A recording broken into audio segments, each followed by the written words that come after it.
Yes, they are. They are. As my colleague said, we know what works. We are just not directing it and targeting it to our Latino community in the way that it needs to be to get the numbers and the results. We can't just do a good model program here and a selective program over there. But is this country, does that mean then, because what you just said sounds like the country so far has been willing to allow a certain large percentage of its students, its black and brown students, to just fail. Absolutely. I think been comfortable with that we're notion. getting the results of the system that we're in. Let me just make a point reflective of the previous conversation. I had the opportunity to travel to Europe to look at how their education system dealt with at-risk students and learn many things, but one of the clear things that came back was that the American system is linear.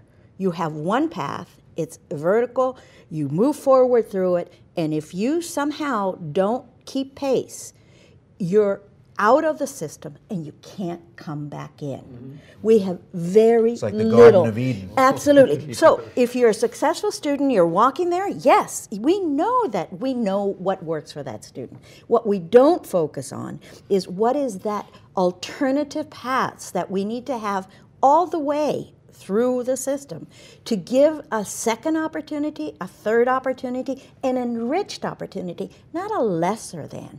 I keep on saying, for example, if you're coming from a Spanish-speaking home where your vocabulary has developed less in English and more in Spanish, you're going to be at a deficit in kindergarten.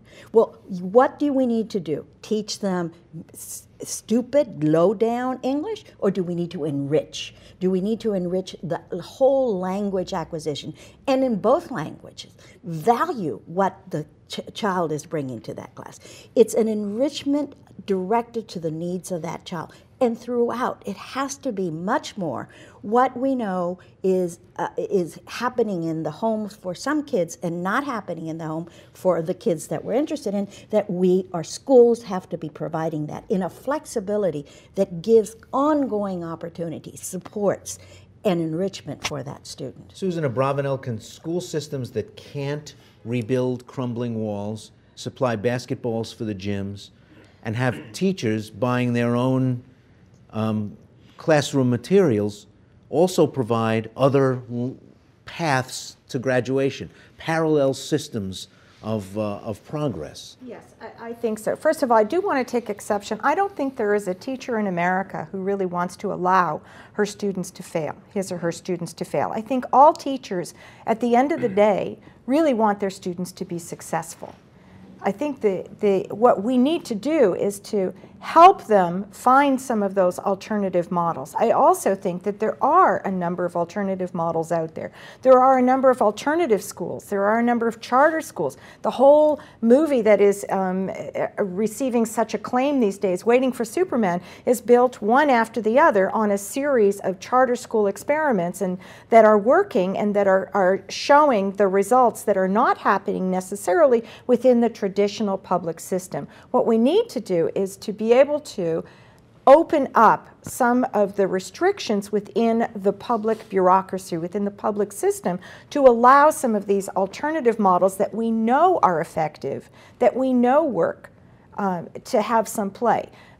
Carlos was saying that we know what works. We know what works, but it's not being put into play because it's so difficult to get it into the school door.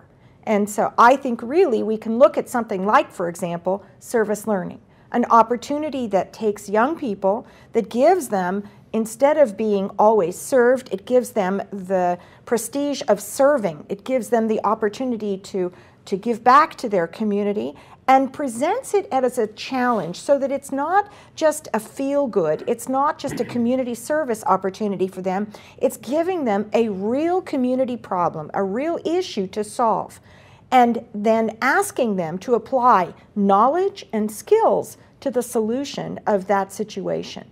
And when they have to apply knowledge and skills, they become cognizant of the fact that they don't have the knowledge and skills and turn around and start becoming self-motivated to engage in getting that knowledge and skills to apply.